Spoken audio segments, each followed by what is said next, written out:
Hello and welcome to the Swing Bump Podcast. Today it's just myself, Jake Vossen, and Wes Wagner. But this will probably be the greatest show we ever had because we don't have any of the other usual losers here to bring it down.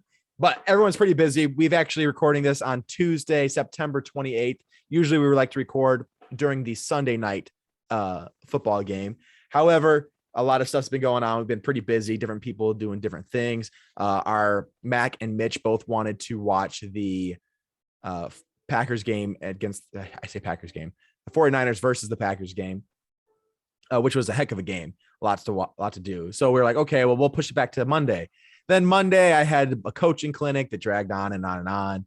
And just we weren't able to do it. So here we are Tuesday recording the show. And then James is on vacation. The other guy's going to show up anyways. So it's just me and Wes today, but we're going to bring a heck of a show for you. We're going to recap week 3 of the NFL season, as well as talk about some MLB playoff race, and then we'll get out of here. So it's not going to be a super long show, but hopefully it is super entertaining. If you have not, what's up? Short and sweet, just like I like it. If you have not already, be sure to hit the like button on the video. It does a lot for the show. It makes sure that YouTube shows it to more people. Commenting helps out a lot, and we'll be sure to look in the comments and maybe read them on our next episode of the show for you guys, as well as subscribe and tell your friends about it. Telling your friends about a show that you like listening to is honestly one of the best ways to help grow our show, which we would really appreciate. We love bringing you guys this great content. And just tell them, hey, driving to work, I got a really cool show I like to listen to, talk about different things in sports, especially during football season. They cover a lot of footballs for the football fan. Good stuff to listen to. And you can look at 2 super sexy guys for like an hour. And we want your interaction too. So comment on YouTube, Facebook, whatever. Yeah. Get negative, positive, bring it on. tell us we're stupid. Someone told us the other day, said, what was it, Wes? He said, you guys don't know anything about football. You should stick to tennis. Stick to tennis. I was like, I promise. On you. We know a lot less about tennis. No, we don't claim to be experts in anything, but we have a lot of fun doing this, and we hope you guys have fun listening and just engage and be good fans, because good fans makes a better show. All right. That being said, this is the Swing Bump Podcast. Enjoy the show.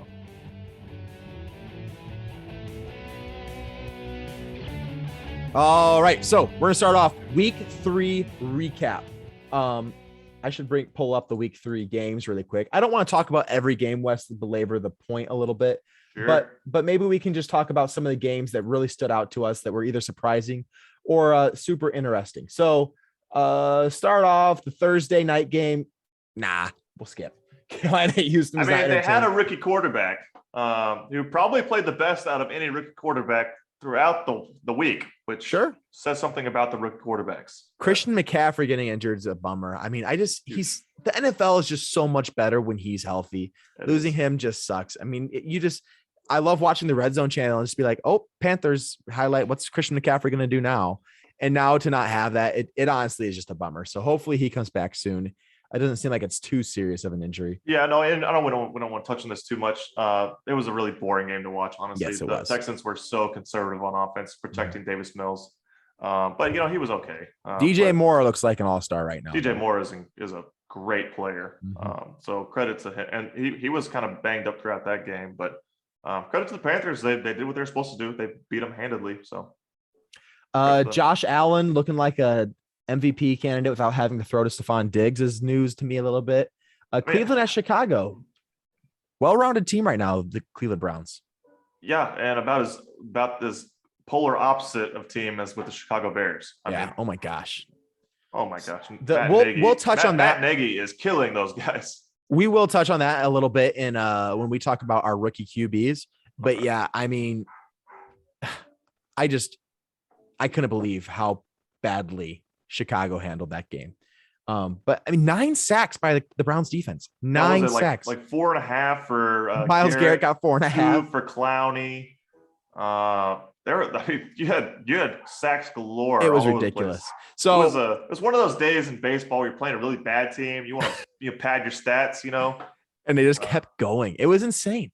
I was watching I do this fantasy league with a couple guys. It's only 8 people and my wife is one of them. And every year we just like add in a different twist. And this year we added individual defensive players. And one of mine was Myles Garrett, who scored me 56 points on his own.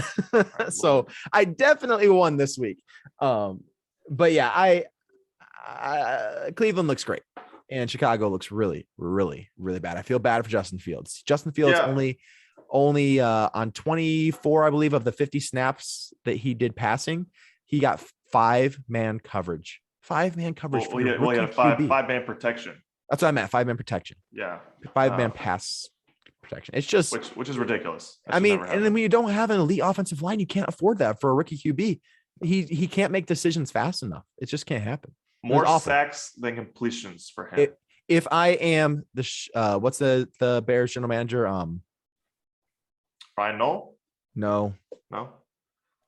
What's his name? I know Ryan Pace. Yes, or I know it's Pace. It might not be Ryan Pace, but I know it's Pace.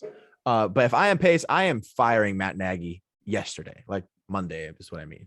Because he looks so bad. I mean, if you're putting a game plan together of how to ruin a young quarterback's career, that's exactly how you do it. It's like Sam Darnold, David Carr, Blaine Gabbert. Have him get sacked 10 times a game, and that'll ruin any. I mean, it reminds me of Zach Darnold saying he was seeing ghosts against the Patriots. Well, Sam Darnold. Or Sam. What did I see? What did I say? You said Zach Darnold. Poor Zach Wilson. You're mixing my Jets quarterbacks. That too, yeah. Okay. But other games that stuck out. I mean, obviously that Tampa Rams game was a great game. It was something else. I didn't know what to expect of it, but the Rams look amazing. They look Stafford looks. It was cool. I watched the Manning broadcast last night, and it was cool listening to Stafford. Saying that a lot of people think it's coming into the new system that's the difficult thing, and it's actually forgetting the old system. Yeah, is one of the most difficult things because you learn all these different terms and stuff, and now you're bringing in all news terms and stuff. So they were saying that when they interviewed, was it Joe Buck or whatever? When they interviewed Stafford a couple days before the game, he had said that it was cool to see what it was like to be in the NFL because everything that he had in the Lions, it was him pretty much running the team. Matt Patricia is not putting together some offense with all these great, the skill and ability and a high flying offense. Now he's able to work with a great coach who can build an offense around him and the weapons that he has. And you can see what Stafford's able to do. I always said, I thought Stafford was one of the greatest quarterbacks in the league who just never was put in a position to succeed. And now finally he's on a good team with a good defense. And he looks like MVP quality right now with the way the 49ers are playing inconsistently. The Rams are my favorite to win the NFC. I think that they look like a complete team without really any holes, especially, even though they lost Cam Akers, Darrell Henderson and Sony Michel have both been getting the job done when they needed to. Michel looked sufficient against the Bucs, who were supposed to be one of the best run defenses in the league. So yeah, I thought you had a great point when you said he's working with Stafford now, and with Jared Goff, Sean McVay had a pupil, and now he has a guy who can work with to build an offense, and they look fantastic. So I would agree with you. The Rams, they look like the class of the NFC. And I loved seeing Sean McVay run up and down the sidelines every time something he threw. He's a nut, but he's good. He's one of the best coaches in the league. When he threw that bomb to Deshaun Jackson, McVay just starts sprinting down the sideline like, man, that guy is flying. Well, you see how crazy he was going nuts after they missed the field goal. Just because they had the halftime lead. They are undefeated with McVay when they go into a half with the lead. They have never lost a halftime lead. That is a sign of a great coach, honestly. Yes, it is. It is so hard to have a lead and then change up your second half enough so that when that other team, because the other team is making adjustments, that they don't make the right adjustment to overcome you. That is so hard to do. I know it's high school football. I've been watching our high school football team and our home games. We have ended each home game at halftime with a lead, and we've lost all 3 of them. It's a coach's first year, and there's things first year with this school. There's things that you learn, but it's really frustrating. You feel like you should win those games. And Sean McVay has never had a game that he should win because he's leading at halftime and blown it. That is a sign of an awesome coach. There's a lot of other things that we know about Sean McVay that tell us he's great. But that's one of the best signs for me. And I think that they have a really good shot at least going to the NFC Championship. I think that probably, to me, was a preview of the NFC Championship, those 2 teams. But I think the Packers and the Niners will both be mixed in there as well. But I like the Rams. They look really good. Well, and the Bucs, but yeah. I said that was a preview of the NFC Championship. Yeah. Agreed. What else do you like this week? Another game that really stuck out to me was Chargers at Chiefs. The Chargers came away and just looked by far the better team. I know they only won by 6, but the Chiefs had to make not quite comeback. They were only down at half, like 10 or something. And then it was back and forth as they went. But Herbert just straight up looked like the better quarterback.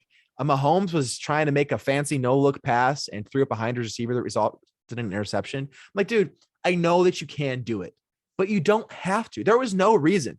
His receiver over the middle of the field, which was a backup tight end to Kelsey, I believe, was Bell. He was wide open in the middle of the field. You could have planted your feet and thrown a strike right at him, but instead you're looking over to the sideline to throw like this. I think just because you want to be fancy, honestly. I mean, there was no other reason. He wasn't looking off a defender. The safety was 10 yards behind him. There was nobody there. Just throw the ball to him and you get a touchdown. So, I mean, I think you get some of that with a guy like Mahomes. I mean, I think the good's going to outweigh the bad with him, and I know that that part of it hurts where he's going to miss throws like that. I remember last season seeing Kelsey wide open in the back of the end zone and he overthrew him by 10 yards because he was trying to look the other way. So I don't know. I mean, it's like he got viral on TikTok one time and now he's like, I'm going to do it all the time now. Well, he's like, this is what I do. But it's like when Tim Tebow one time made the jump pass over the end zone. And then all of a sudden he was trying to do it all the time. It's like, sure, it works sometimes, but did you really have to jump over the line to throw it the ball? I certainly hope not. Yeah. It's just kind of gimmicky to me. And I'm just like, just make the fundamental good throw. What else jumped out to me about that game? I'm trying to remember. Oh, I love it. When Mahomes had that golf classic last year was it with Brady? It was Mahomes and Brady. And like, I don't remember. Either way, Mahomes was playing golf last year. And like some fan said, hey, Pat, watch out for Justin Herbert next year. And he kind of goes back and says, this is my favorite part. He says, I'll see it when I believe it. Trying to be all sassy about it, but he says it backwards. It's I'll believe it when I see it. And he says, I'll see it when I believe it. Now, I know that's not huge, but to me, it's just, you're stupid. That's how I felt about it. Cause everyone was like, bring that up I saw it on Twitter like 5 times. I'll see it when I believe it. And I was pointing out that he said the saying completely backwards, but I thought I'd point it out because he did go to Texas Tech. So yeah, that's very true. But he definitely should believe it now because Herbert outplayed him. It wasn't. Oh, really close. He saw it. He saw it very clear. Mike Williams looks like a stud too. He's all like a red zone. He's like a LeBron James down there. I mean, he's a red zone monster. We got like 5 touchdowns in the red zone. Yeah, it's ridiculous. Here's my next question. How long until Ben Roethlisberger is benched? This was one of the worst games I've ever seen by a quarterback. I saw a thing on Instagram and said it put like Ben Roethlisberger in like a silent film kind of thing where like the film was like black and white and grainy and it had like music playing behind it, like someone was whatever. And it was just circus plays. I mean, throwing balls on the ground, getting sacked, running around. He looked like one of the worst quarterbacks I've ever seen. Did not look like an NFL player. I don't know how. I mean, I know he threw for 318 yards, but it was not good 318 yards. It's just passing nonstop. I don't think he belongs in the NFL. Now, the thing is, the 2 backups that are behind him, I think, are 2 of the worst quarterbacks in the world.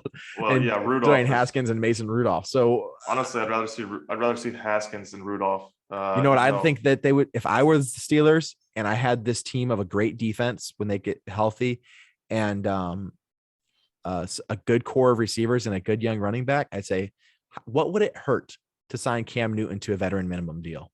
What would it hurt? I mean, you already got a guy who can't throw. Why would you bring in another guy who can't throw? At least he can run. Yeah, but you can sign anyone who can run. Anyway, I think that's what I would do if I was them. If I'm one of these teams, I'm kicking the tires on Deshaun Watson down there. Now, you might Marcus Mariota maybe. Well, he just got hurt too. Yeah, but he'll be back soon. Week 1, but I mean, he might be suspended next year, but he's not going to be suspended this year. Do you think he will be suspended next year? I think so because he doesn't have court till next May. So, see, I don't think he gets suspended this year, but I think if he tried to play, he'd be put on the commissioner exempt list. I don't think they'd let him play with all this stuff. Well, right now they're paying him. They're paying him every week. Yeah, but he's not playing. I think that the NFL does not want the storyline of this guy playing because when he comes onto the field, all of a sudden it's women all this stuff is on the field. The NFL doesn't care. I mean, yeah, I know they're talking about it now, and it's hard to do that mid-season, but they're already doing that the whole game during the Texan game. All they can talk about is Deshaun Watson. I think at the moment that he gets promoted to starter by any team, he gets put on the commissioner exempt list. That's just me. We'll see. But anyways, I don't know if you go get anyone off free agency. I don't know if you're gonna get any better than that, because Cam got cut. I mean, I know that it was kind of his decision there instead of being the backup, but I don't know if there's anyone you get off the free agency who's going to be an upgrade over what you have, unless you just make a trade for somebody. All right, we'll touch on two more games, and maybe Nick Foles, maybe three. Really quick, I just want to touch on, we had a record broken today or Sunday. The Cardinals, Matt Prater, tried to break his own NFL record with a 66-yard field goal, I believe. I think it was Matt Prater took a 68-yarder and missed it. No, because Tucker took a 68-yarder, right? No, his was 66. Oh, Tucker's was 66? Mm-hmm. Okay. So Prater kicked a 68-yarder, and which would have been huge, and he missed by probably 3 or 4 yards. And it was returned for a touchdown. Then about 3 hours later, Justin Tucker goes and kicks a 66, bounces off the crossbar, and then it goes in. It was an awesome moment from the greatest kicker of all time, probably. However, I don't think the Ravens should have had that situation. They let the Lions hang in for way too long, but the Lions have looked a lot better under Dan Campbell, and I'm impressed to see what happens, which is weird because I think they're a worse team than they were last year. But I think Campbell's just a far better coach than what they had going before. Yeah, just bite those kneecaps off. Biting kneecaps left and right. Green Bay at San Francisco Sunday night was a heck of a game. It was funny. I was talking to Mitch and James before the game started, and James had mentioned that he thought that the Packers would win. And Mitch like, LOL. He's like, haha, whatever. Get out of here. I was like, what? I think the Packers will win too. He's like, what? Give me one reason why you think the Packers would win. Acting like me and James and I were just ridiculous for thinking that. I was like, Aaron Rodgers. He's like, you just gonna say because one player that they're gonna win? He says, on the road, in San Francisco, a good home field advantage against a good defense. What are the Packers going to do? Did you see how he played week 1? And sorry, Mitch, I know you're probably listening to this. And that's what I said. Did you see how he played week 2? He says, that's 1 week. I said, week 1 was 1 week. and that was after he didn't practice all offseason. And I'm not basing it off of 1 week of week 2 against the Lions. I'm basing it off of his entire career of him always doing amazing things. Mitch brought up the point that he hasn't played well against San Francisco. But I said, look, I think this game's going to be really close. And when I have a really close game, I'm not going to put the edge to Jimmy Garoppolo. I'm going to give it to Aaron Rodgers. He's like, bet. I said, all right, let's bet. Let's do $50. So we bet $50. And after Jimmy Garoppolo threw that first pick, Mitch just paid me $50 right away. I mean, this was a great game. It was. And Rodgers, the 49ers should have won that game. You kick a field goal, or you go up by, what did they go up by? 2? Right? Yeah. You go up by 2 with 30 seconds left and the Packers having no timeouts. Packers have no business winning that game. I know you're playing a deep zone, but you cannot let Adams get behind you like that. I mean, you got to have 2 guys on him at all times. And he just gets behind for like a 40-yard pass right off the bat. And now you need like 1 catch and you're in field goal range. It was ridiculous. It was such bad 3 plays in a row. And it's just like, there's not much you can do about it, but Aaron Rodgers does what he does. Exactly. I mean, I think, this was a game that could have gone either way. Oh, absolutely. I think it's weird that Mitch was so like, oh, Packers are going to get smoked. Yeah, he acted like I was ridiculous. He said 49ers win by minimum 6, maximum 10.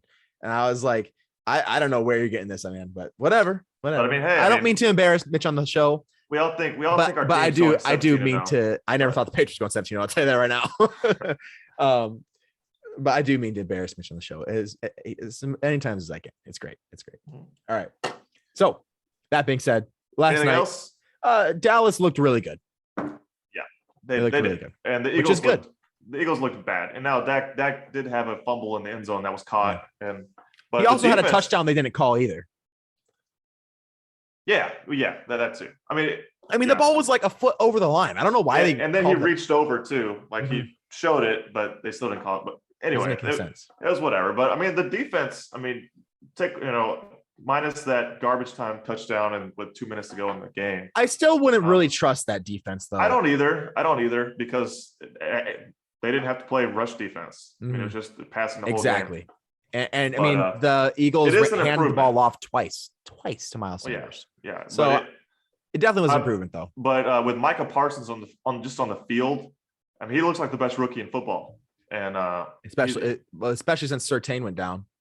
Yeah, well, even before then, I'd say play a middle linebacker playing defensive end the last 2 weeks. He's been phenomenal. He looks great. So, and also Trevon Diggs. Trevon Diggs has made a huge improvement based on last year. 3 picks in 3 games. And so pick 6. He's been phenomenal. He's our number 1 corner now. He's proven it too. I know that throw that he picked off is one of the hardest throws to make in football, the deep out route, because you have to put so much zip on it. I mean, that ball is picked off a lot in the NFL.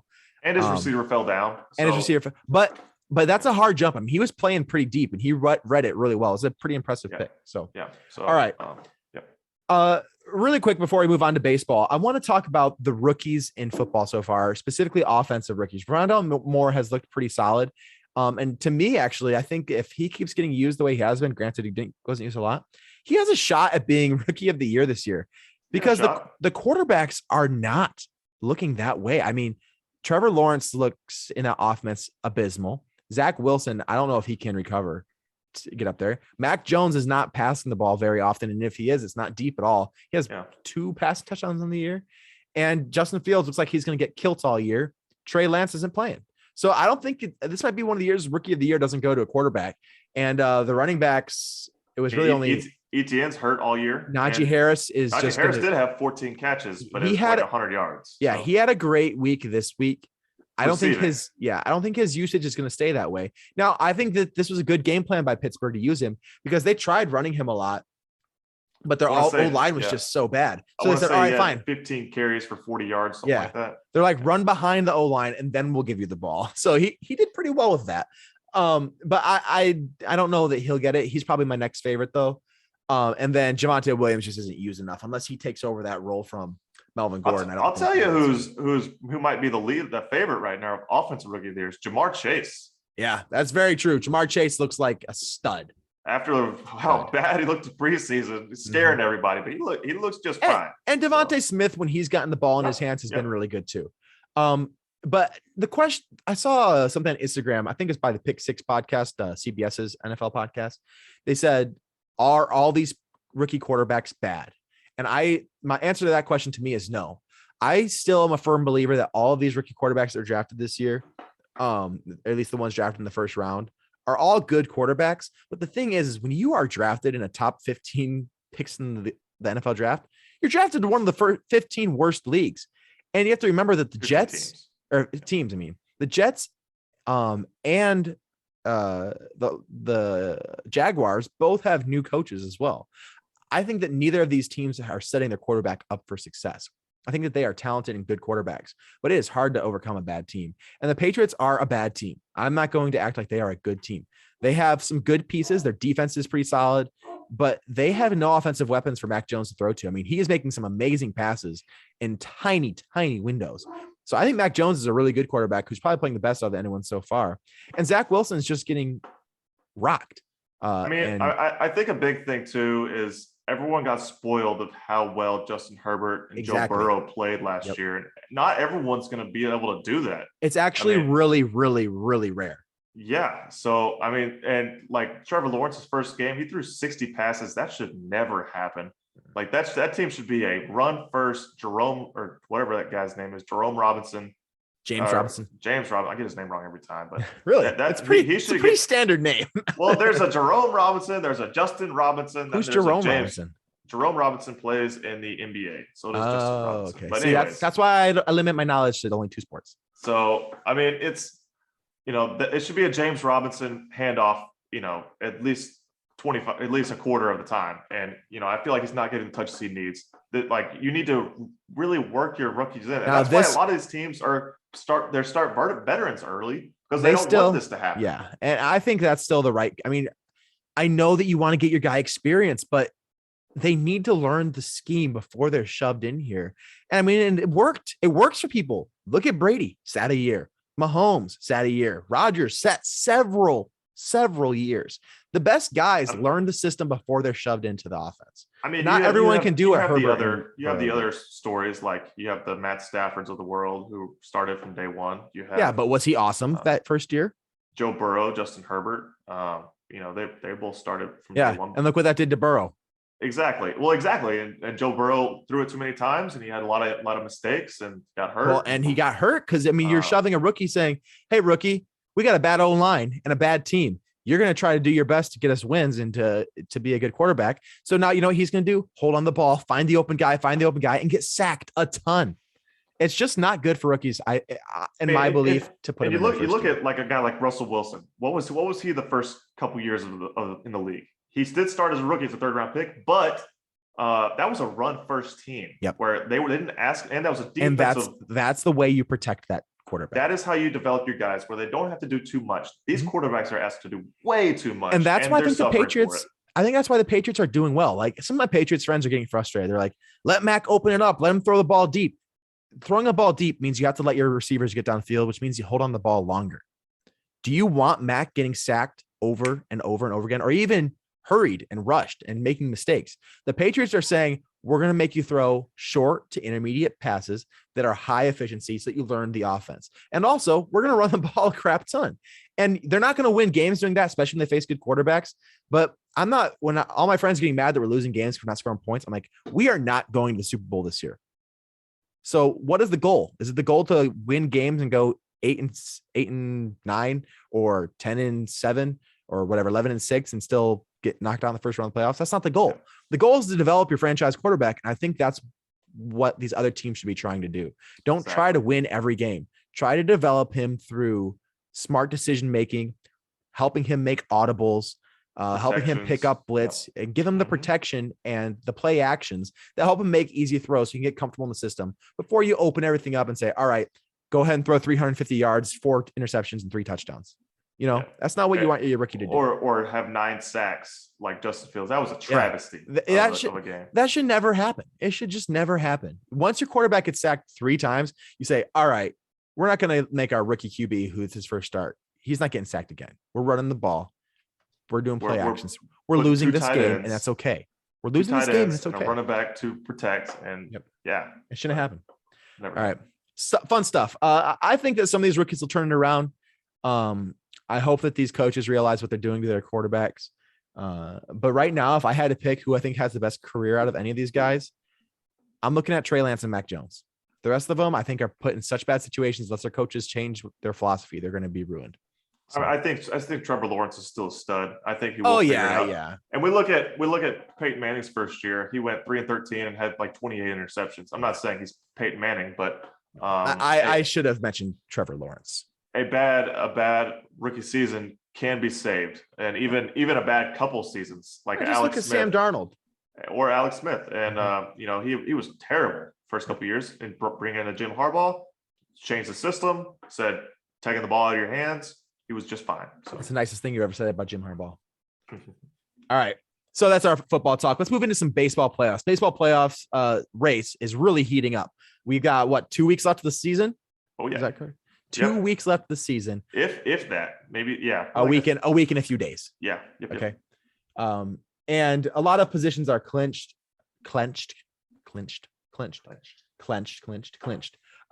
The AL Central is fully finished up. The White Sox have clinched the division and all other teams are eliminated. The Indians still have a shot to go 500 in their final season. They're 77-79. I'm really hoping they do. We did win our final home game as the Indians, put on quite a game. I was really wishing I could have been there. It was kind of like an emotional day for me. I was like, I will never see the Indians play in Cleveland again. I didn't get to see them in Cleveland this year either. So it was sadness for me, but Guardians era starts next year. The AL Central was really disappointing this year. I mean, I know that we probably expected them to be the weakest American League division, but there was really not a lot of excitement. I don't think any of us thought the Twins would be in last place. No, I had the Twins second. I had the White Sox winning the division, but I definitely had the Twins getting second. So, in the NL East is still super interesting. The Yankees, Red Sox, and Blue Jays all have AL East. Or AL East. I apologize. Are all within 2 games of each other, and they're all fighting for that wild card position. They could get to both of the wild card spots because the other wild card teams are the Mariners and Athletics, which are 87 and 70 and 60 or 85 and 72. So those 5 teams are all fighting for 2 spots. And I'm thrilled to see how it finishes up. I mean, any combination of teams could make it. And a lot of these teams are going to be playing each other in the final week, a lot of divisional games. So yeah, which of those 5 teams that are in the AL wildcard are you, if your team was playing them, who would you be most afraid to play? I'd be afraid of the Yankees and the Red Sox. Yeah, I would agree with you. The Mariners don't scare me in the playoffs. No, I don't think so. They don't have the pitching that's required in playoffs.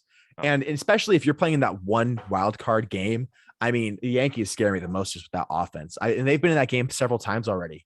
Yep. And they've won it a lot. So I don't want to play. And credit to them for just sweeping the Red Sox. That's huge. I mean, that was just an amazing series. They were able to do that and just put them back in the driver's seat. Giancarlo Stanton he took over the series basically, and they're scary. They are very scary. It's interesting. The Mariners have one less win than the Red Sox, but the Red Sox have an 85.9% chance to make the playoffs, and the Mariners only a 5.3% chance. It must just be because of schedule. I'm guessing it's schedule. Now, I know the Astros are playing the Rays for the next 3 games. Then we have the A's to finish the season. So. Yeah. So, I mean, the A's technically could still win the division. They'd have to win out, I believe. Yeah, Astros need to win 2 games. That's Astros haven't even clinched playoffs yet. So magic number is at 2. So. But Angels and Rangers are both eliminated. So all we've got left are those 5 teams fighting for the wild card. That's all the division. Or Astros actually could end up with a wild card too if the Mariners were to pass them or the A's. Moving into the NL. The Braves and Phillies are still fighting for the top spot in the NL East. It's a 2.5 game race right now. I think the Braves are going to win this one. And I'm really hoping that they do, because if they do end up winning the division, it looks like they'll be playing the Brewers in the first week or the first round of the playoffs. So I'm going to try to go to that game. It'll be a lot of fun. I'm really excited about that. Brewers did clinch their division, which it was looking scary as the Cardinals had won 13. They're 16 in a row. Wins in a row. And they're 7 games back. It's insane. The fact that you're 16, we win 16 in a row, and you're still 7 games behind the leader just goes to show the great season the Brewers are having. So they're at 94 and 62. The Brewers are. Cardinals, Reds are still fighting for a wild card spot with whoever loses the NL East. And the Dodgers and Giants have both clinched playoffs. We just don't know who's going to win the division, as they're currently both at 100 and 102 and 100 wins, respectively. Giants at 102. Can you imagine winning 16 games in a row, and it's like, oh yeah, congratulations, you get to play the Dodgers for 1 game playoff. I mean, it's kind of what the Rockies did back in 2000. What was that? 2011, 2010, maybe? Yeah, something like that. Yeah.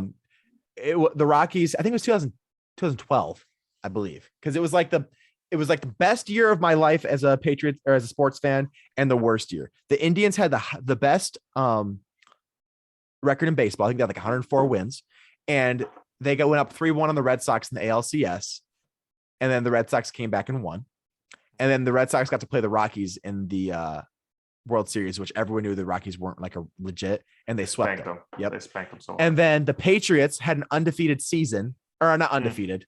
The Patriots were not. Wait, this was 07.